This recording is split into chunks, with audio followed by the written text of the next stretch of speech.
విద్యారంగ సమస్యల పరిష్కారం కోసం చలో విజయవాడకు పిలుపునిచ్చింది ఏఐఎస్ఎఫ్.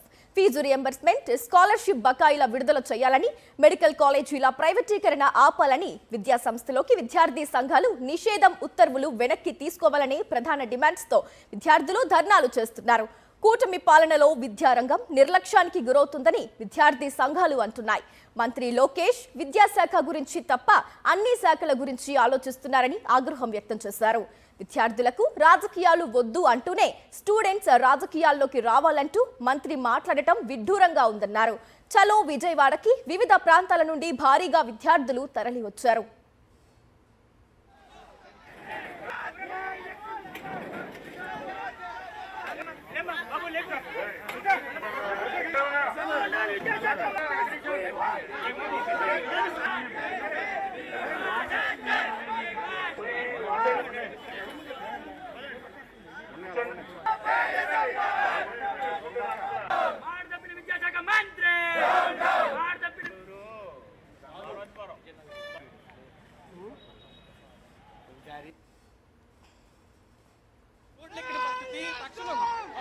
విద్యారంగ సమస్యలు పరిష్కరించాలి.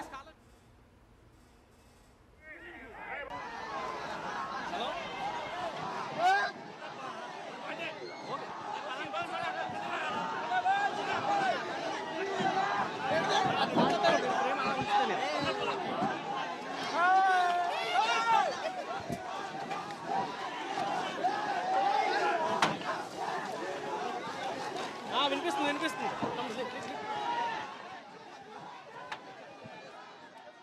ఓకే త్వరగా రైట్. చలో విజయవాడ అంశానికి సంబంధించి లేటెస్ట్ అప్డేట్స్ అందించేందుకు మా కరెస్పాండెంట్ సురేంద్ర లైవ్ ద్వారా అందుబాటులో ఉన్నారు. సురేంద్ర, ఏంటి లేటెస్ట్ అప్డేట్స్ ఏంటి సురేంద్ర?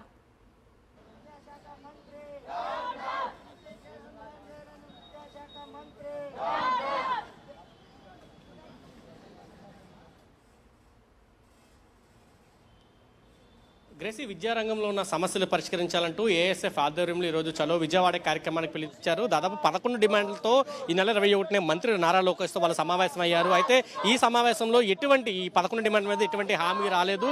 దాంట్లో ప్రధానంగా చూసుకుంటే ఫీజు రియంబర్స్మెంట్ సంబంధించి దాదాపు 6,400 కోట్ల రూపాయలు ఫీజు రియంబర్స్మెంట్ బకాయిలు ఉన్నాయి. దాంతోపాటు పీపీపీ మెడికల్ కాలేజీలు పీపీపీకి ఇవ్వడానికి వ్యతిరేకంగా వీళ్ళంతా ఆందోళన చేస్తున్న పరిస్థితి కనిపిస్తుంది. మరొక పక్క విద్యా సంస్థలకు విద్యార్థి సంఘాలు రాకూడదంటూ ప్రభుత్వం ఉత్తర్వులు ఇచ్చింది. ఉత్తర్వులు వెనక్కి తీసుకోవాలంటూ ప్రధాన డిమాండ్లు వీళ్ళు పెట్టిన పరిస్థితి. దాంతోపాటు ఏదైతే విద్యా సంస్థల్లో ఖాళీ పోస్టులు ఉన్నాయో అన్ని కూడా భర్తీ చేస్తామంటూ గతంలో ప్రభుత్వం హామీ ఇచ్చింది. కానీ ఇప్పటికొచ్చే హామీని అమలు చేయలేదు.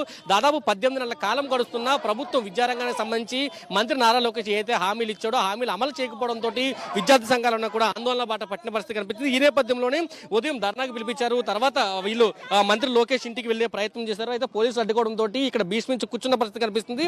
చాలా మంది విద్యార్థులు ఇప్పటికే 2 దఫాలు ఇక్కడ ఒకటి ఉంటే ఏలూరు రోడ్ లో మరొక టీము అది ఇక్కడ నుంచి కొంతమంది పోలీసులు బారికేడ్లు తోసుకుని వెళ్ళాలంతా కూడా అక్కడ భీష్మించి కూర్చున్న పరిస్థితి కనిపిస్తుంది.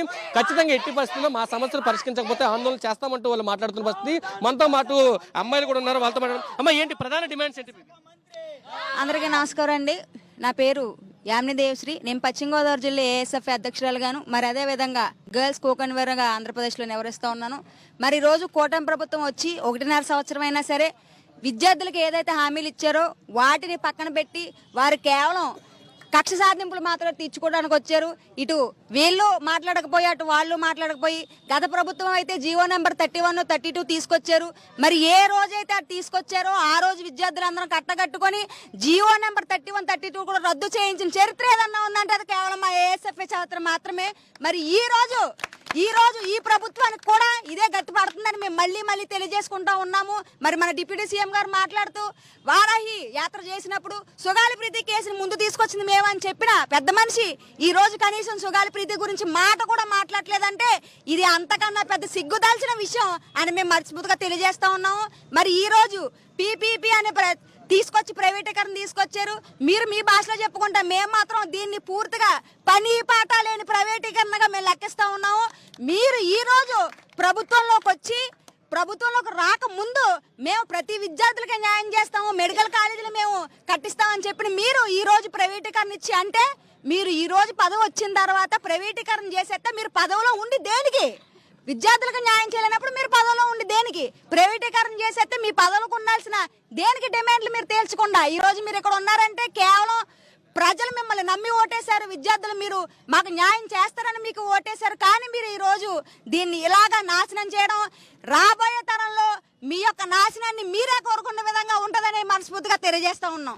చెప్తున్నారు ప్రభుత్వం ఎన్నికల్లో ఏదైతే హామీలు ఇచ్చిందో హామీలు అమలు చేయాలంటూ వాళ్ళంతా కూడా డిమాండ్ చేస్తున్న పరిస్థితి కనిపిస్తుంది.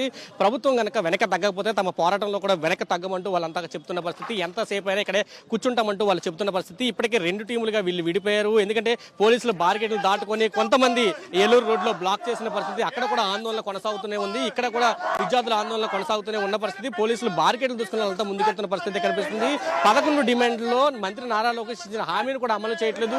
విద్యార్థి సంఘాలు విద్యాలయాల్లోకి ఏదైతే వెళ్ళకూడదని ఉత్తర్వులు ఇచ్చారో ఆ ఉత్తర్వులు వెనక్కి తీసుకుంటామంటూ మంత్రి లోకేష్ విద్యార్థి సంఘాల నేతలతో ప్రకటించారు. కానీ ఇచ్చిన ప్రెస్ నోట్ మాత్రం సాయంత్రానికి దానికి రివర్స్ గా ఇచ్చారు. విద్యా సంస్థల్లోకి విద్యార్థి సంఘాల నిషేధాన్ని కొనసాగిస్తామంటూ, రాజకీయాలు వద్దంటూ, జెండాలు పట్టుకెళ్ళకూడదంటూ మళ్ళీ ఆయన ఇచ్చిన నేపథ్యం కనిపించింది. దీనికి వ్యతిరేకంగా కూడా విద్యార్థి సంఘాలు పెద్ద ఎత్తున ఆందోళన చేస్తున్నాయి. ఖాళీ పోస్టుల భర్తీ కానీ, ఫీజు అమెండ్మెంట్స్ కానీ, అదేవిధంగా పీపీపీకి సంబంధించి వెనక్కి రాకపోతే ఖచ్చితంగా తమ ఆందోళనని మరింత తీవ్రతరం చేస్తామంటూ విద్యార్థి సంఘ నాయకులు అయితే హెచ్చరికలు జారీ చేస్తున్న పరిస్థితి కనిపిస్తుందని చెప్పాలి. గ్రేసి.